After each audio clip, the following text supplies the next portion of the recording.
that was a big thing. And then the inflation that came, it really arrived in the first quarter of 2021 was a surprise. It's a good world. Good world going bad. Welcome back to Real Estate Mindset. Today's video is going to be absolutely bonkers. Now, the data is in, and what we'll do today is do a deep dive and analysis on what Jerome Powell said during a speech at Stanford University. He touched on some pretty good stuff. Now, most of it was just the same repetitiveness, my dual mandate, blah, blah, blah, blah, blah. But he also said a few things that I felt was interesting. Now, in other words, guys, what we're about to find out here is really the Fed has no idea what to do next and really had no idea what was going to happen and had no idea that inflation was sticky. And so here's the thing, you guys, here's my real impression on Jerome Powell, okay? Up until I started following Danielle DiMartino Booth, I thought Jerome Powell was an absolute clown. I thought he was horrible. Now, we all know he was part of the problem, including Danielle. Now, here's the thing. When I started talking to Danielle, she was like, who else are you going to appoint? And thank God, and this is her words, thank God he remained elevated. So he has a lot of pressure on him to lower interest rates, but he hasn't. And so as time goes on, and as he continues to keep interest rates elevated, I'm slowly starting to have faith that maybe, and I said maybe, and it's slowly starting, okay? I haven't fully, jumped on the bandwagon yet. He might be doing the right thing. I mean, it's possible that he's lying to us like they're supposed to so that they can continue the quantitative tightening. Now, again, you guys, my issue is we know he was part of the problem. And also my issue is we already had deflation happen in 2023. In fact, we needed this level of interest rates back in 2023 during spring home buying season, but we didn't have that. Instead, they made something called the Bank Term Funding Program. And although many people don't consider that a traditional bank bailout, it certainly curved or stopped the spread of bank runs. And in that also postponed deflation. And so you guys, again, at this point in the game, I'm still leaning onto the side like I don't trust Jerome. He's part of the problem. What's he going to do about it? But again, I want to have faith in him. It's just the problem is right now, the story is not done being told. Political bias in service to the public. We will not always get it right. No one does. But our decisions. Talking about unemployment remaining low, what are the factors that have played out? And then the related question, do we think this will continue to happen over the next year or two? Yeah, so I guess I've always had the view and always said that because of the unusual origins of this inflation and its differences from other prior episodes, there was a path to getting inflation back down, restoring price stability, getting inflation back down sustainably to 2% without the kind of large job losses and increases in unemployment that have been typical of prior tightening cycles. And the reason, again, was that some part of this was independent of demand. If you have to get all of the inflation reduction gains from suppressing demand, the chances are that will involve that will weigh on unemployment and economic activity pretty significantly. But here we had the situation for again semiconductors. You couldn't buy a car at the very time when people wanted cars because they were moving to the suburbs, because they didn't want to ride on public transportation because of COVID. At that precise time, the supply of cars went down dramatically because of the shortage. So what happened is the prices went way up. That's how the market clears in our economy. So on the other side of that, though, without respect to demand, once the semiconductor supply comes back, you should come right back down that curve. And you could, in principle, get inflation down significantly without just ignoring demand for a second. So I always thought that was possible, and I would say something like that appears to be happening. Sorry. So then your question is, how did that happen? So more recently, we expected that to happen at the very beginning, and that's why we thought the inflation was transitory, meaning it would go away quickly without much effort from us. That turned out not to be the case. And we thought then that was in 2021. In 2022, we thought the supply side would recover more. It really didn't. And I certainly began to wonder whether that was going to happen. And then it really happened in 2023.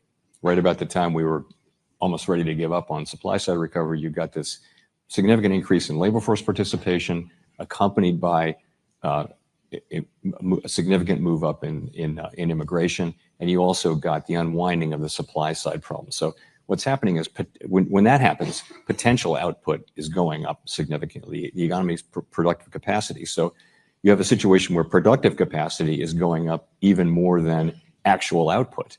And so the economy actually isn't becoming tighter, which it ordinarily would. It's actually becoming a little looser. And that right there, you guys, is very, very interesting when we really think about that, because we have had a second round of inflation. We see that in the CPI.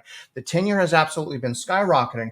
Now, one of the things he doesn't touch on during this entire interview, which I found really crazy to me, he is not calling out government officials. And that's another reason why I'm leaning towards, I don't know if I like this guy. He's not talking about deficit spending. The deficit spending, you guys, is obviously leading to inflation, right? So money printing equals inflation. Deficit is money printing. Deficit means we're using money that we don't have, so we have to print that money. Now, I did find it very interesting that, and I don't know if you guys understood what he was saying here, but he had mentioned, and he tries to stay away from this, but he's now having to acknowledge the impact of immigration. I myself hate talking about it. I hate talking about immigration, but it's kind of like now I'm starting to kind of be forced to talk about it. I'm not trying to get political. Never with you guys do I want to get political, but it's starting to make an impact. So, that's kind of where services are needed, right? Demand is coming there. If we have massive amounts of immigration, whether it's illegal or not, it's going to have an impact. And he says that throughout this interview. However, he only touches on it a little bit, but I'm going to have this video linked in the description. There is a chapter in this video that actually goes in specifically to immigration. I'm not going to go into it on this video. Let's move on to the next thing. I think you can point to sectors of the economy, and you mentioned a couple. So if you're a household that has a low interest mortgage, you're not feeling the effect of higher mortgage rates. And many companies as well took the opportunity to term out their debt, before rates went up. So you have a lot of companies that have longer term fixed rate debt at pretty low rates, and they're not as affected by it. That's all true. At the same time, if you look at interest-sensitive spending, either in housing or durable goods, you're seeing very significant effects there. And I do think you see the economy rebalancing. So I think it's not right and maybe too soon to conclude that there's some significant disconnect there in terms of monetary policy transmission. But it still leaves the question of how the economy can have grown over 3% during a year in which the federal funds rate is at a quarter-century high. Why wouldn't growth have been lower? And to me, the answer to that is the supply side recovery. I think that's what people need to understand, is that you have this force from outside. It's not just interest rates and demand. You've got a supply side recovery that is creating new demand and new supply. And that's why you get a number like 3.1% at the same time inflation is coming down. Yeah, but as American consumers, we need deflation because we can't afford this. Now, I want to ask you guys, what do you think these outside forces are? Do you think it's immigration? Do you think it's maybe foreign buyers coming into our markets? Either way, I find this very interesting. He's not being completely truthful. He's not touching in any capacity on the fact that our government is overspending money. Nowhere in this does he acknowledge that. But I do find it very interesting to see that he's acknowledging things like what we discussed. Now let's listen to his stance on Fed policy. I would go back to what I said in my remarks to start, which is we think the risks are two-sided. So there's a risk of if you cut too soon, the risk is that the progress on inflation will stop, or that even it will reverse. And we've seen that in some historical, particularly in the 70s. We don't think that's what's happening here at all, but that's a risk that we have to manage.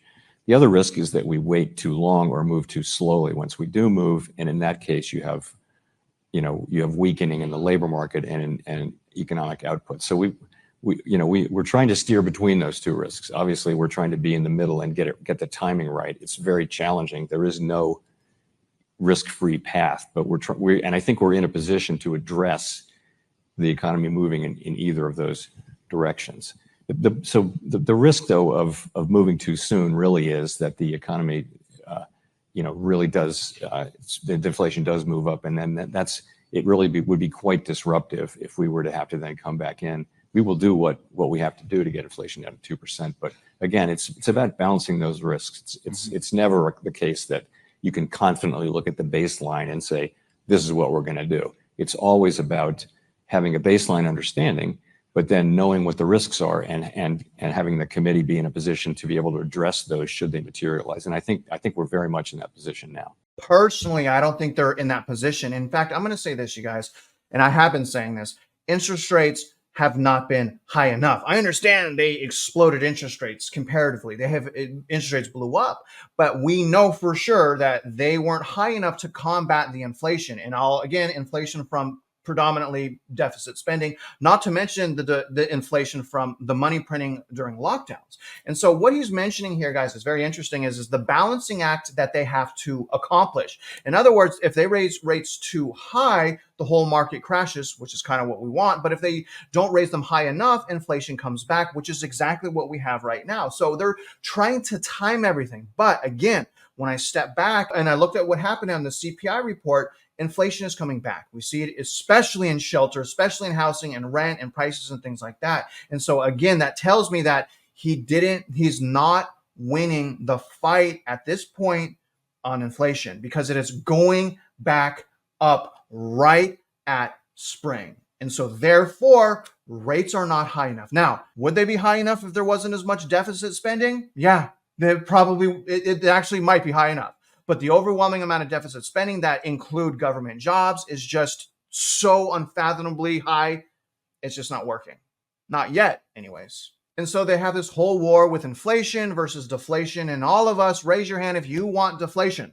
We want deflation. Now, the point I always try to make is you need to make sure your purchasing power is maintained through a recession, because odds are your purchasing power will go down through a recession because of things like credit tightening and the difficulty to get cash, which is why you need to make sure you're qualified right now and patient. Now, let's go into a few of the challenges that Jerome Powell is acknowledging. Yes, it's certainly been a turbulent time, I will say, to Dean Levin's points. It's been really a lot of things and things that weren't expected.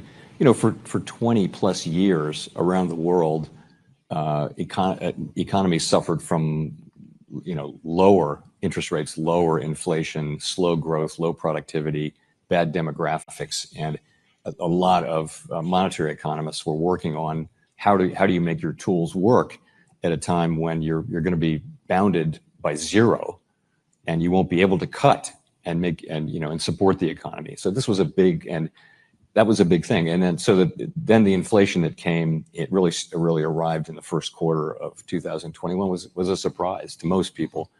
And again, the macroeconomists generally thought that it would go away over time. Not everyone. There were some concerns expressed, and ultimately it is coming down significantly. So that was, we had to pivot on that, and we did. When it became clear, really in the fall of 2021, it became clear through the labor market data, the inflation data, the growth data, that the economy was not moving back toward price stability. And we pivoted, and when we pivoted, we really moved. So because, that was the right thing to do. So the good news about monetary policy is it can move quickly. The emergency tools we have, as I mentioned, are agile compared to other government policies, and they have a significant effect on the economy. So I think we've gotten to what is, knock on wood, a pretty good place. We're using our tools now to try to bring inflation down the rest of the way to 2%. All right. Well, first of all, guys, here's the thing. I really like how he said, no, we're going to get to 2% inflation no matter what. I mean, when he said that, he was extremely confident. But again, when he's talking about the challenges, he continuously leaves out of those comments anything about the administration, anything about politics, anything about the Senate, whether Republican or Democrats. The spending is on both sides. And he's not talking about that. He's not talking about the real problem, which is the spending that's going on right now. Now, obviously, consumer spending is also a problem, although it's very interesting because I'm sitting here saying, hey, you spending recklessly is a problem, yet the economy needs you to do that. And that's why we can get ahead when we don't do that, when we don't spend recklessly, when we rebudget, and when we save, and when we make goals, and when we stay disciplined. Don't forget, you guys, most people Don't do that. And I'll also say this, you guys, I don't know if he's lying or he's not lying, but it's kind of scary to me how many times he mentioned that he was surprised by data and he was surprised by inflation. I mean, how can you possibly be surprised by inflation when they had trillions and trillions of dollars of money printing? How does that inflation surprise you? Remember, he said inflation is transitory. And so far, you guys, I'm not joining the bandwagon for Jerome Powell. I'm leaning towards it slowly, but so far, no, I'm not. I'm not, because he was part of the problem. He's constantly, getting all of these surprises. But I will say this: I am happy, though. I will acknowledge this. Thank God he didn't flip.